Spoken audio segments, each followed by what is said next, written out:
Crisis Radio. Webster Tarpley here in Washington, D.C. The UN General Assembly is going on, and good news for humankind. The global warming monstrosity of Copenhagen, scheduled for December 2009, is in big trouble.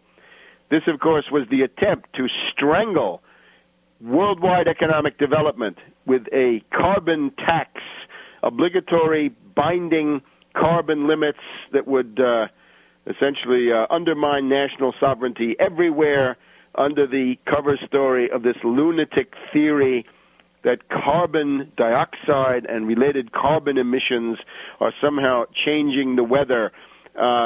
Clearly, this debate goes on, but the idea that it is a result of the sunspot cycle and solar activity is gaining ground, so much so that one of the leading honchos in this international political panel that the UN has cobbled together has said that we've now reached a plateau. He's obviously attempting to do a kind of limited hangout or a line of defense, saying the warming tendency has now slowed down and we've reached a plateau and we're going to stay at the plateau for 10 years. Now, of course, that is an attempt to mask the fact that in reality it looks like global cooling has set in. Get your 2009 Old Farmer's Almanac and you'll read a halfway competent and rather interesting story of how sunspot activity and solar activity in general is the main thing going on with this. Now, Ban Ki-moon, the crackpot UN General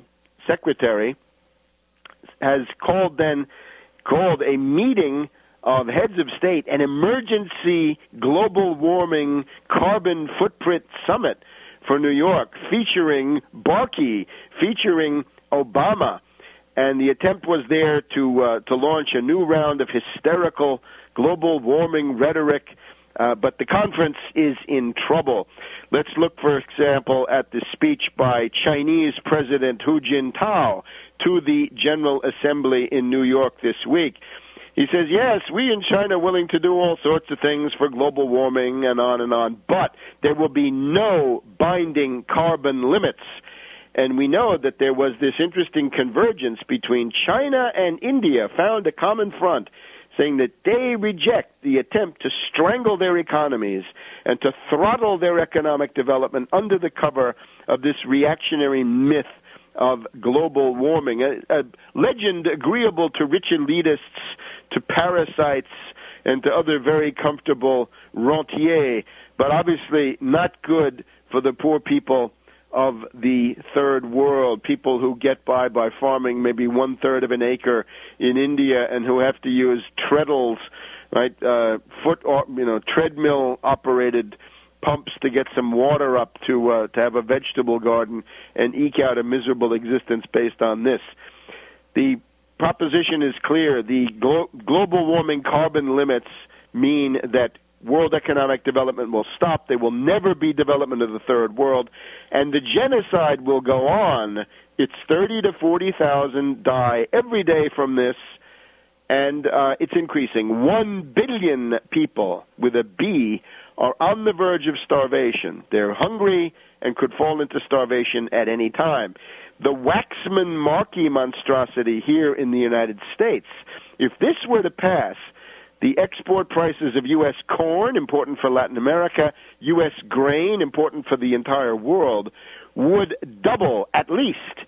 And, of course, when Goldman Sachs gets a hold of the carbon offset market, they will then more than double the export price of that food, meaning that hundreds of millions of people in sub-Saharan Africa, South Asia, and other poor areas will pitch into starvation and death.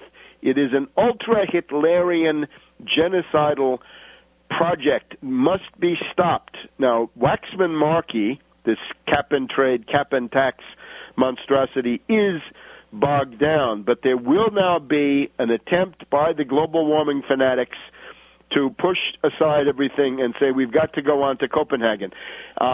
Gordon Brown, in his speech to the UN General Assembly, said that the next 6 months will be decisive for the entire future of humanity. He said we congratulate ourselves that we got through the past 12 months. Yeah, you, Gordon Brown, with your bailouts and with your attacks on small countries like Iceland.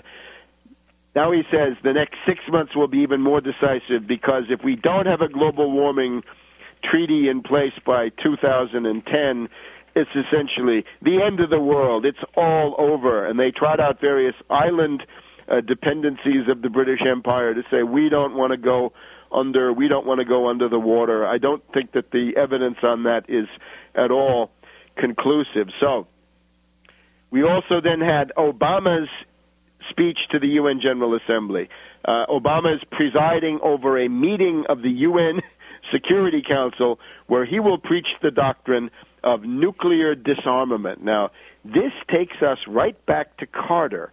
Carter was, of course, hysterically anti-nuclear, fanatically anti-nuclear. 3 Mile Island happening on his watch through the connivance of green fanatics helped a lot.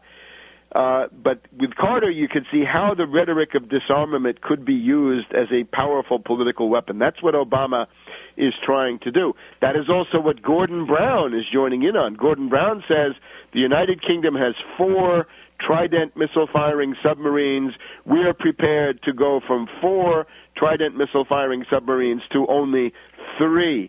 And, of course, the idea here is to put the strong arm on Iran, on North Korea, but also on all sorts of other countries. Interesting in Gordon Brown's speech is that he says the onus of proving that you're not producing nuclear weapons is now transferred to the developing countries themselves. In other words, the rich elitist Gordon Brown, the architect of the world derivatives bubble, presiding over the city of London and the heritage of imperialism over centuries, says, we are putting you in court. You have got to be guilty until proven innocent. And in fact, it's the Code Napoleon, guilty until proven innocent, by Gordon Brown vis-a-vis countries like Iran and others. And, of course, there are lots of others that this can be used on. Gordon Brown says, we'll be happy to help you to get peaceful nuclear energy. Gordon Brown even cited Eisenhower and the Atoms for Peace program. He said, we will create a worldwide uranium bank, and you will be invited to use it. Now, of course, you just have to ask somebody in Iceland, for example, what? How can you trust the British? Certainly, if you ever got into a crisis, for example, if you owed the City of London some money, wouldn't they then find a way to ban you from exercising your drawing rights on the British Uranium Bank? It's just this idea, undermining sovereignty. The only way to push ahead is to have your own guaranteed energy, your own guaranteed production, not dependent on the will of other countries. That is an important component of sovereignty. So nuclear disarmament is one of the cards that Obama is playing. Now, for those who still don't get it, the idea that Obama has called off the Polish missile crisis is exactly what I talked about for the past 18 months. Under Obama, the U.S. takes a step backward from the brink of confrontation with all sorts of other countries. The U.S. is supposedly not going to be involved. Rather, and I went through this in some length, the idea is to play other countries one against the other. Get rid of the enemy states by playing one of them against the other. Example, Georgia. Now, in this case, the cloak is so threadbare that it's clear that the hand of the U.S. is behind it. But remember, Georgia, joined by Ukraine, by Poland, by Latvia, Lithuania, Estonia, you get an echelon of petty states that can be played against Russia, at least according to the thinking of Brzezinski. That's the goal. So it's not surprising that they want to remove the direct U.S.-Russian confrontation, because the goal now is to use Russia as a cat's paw against Iran. Back in a minute.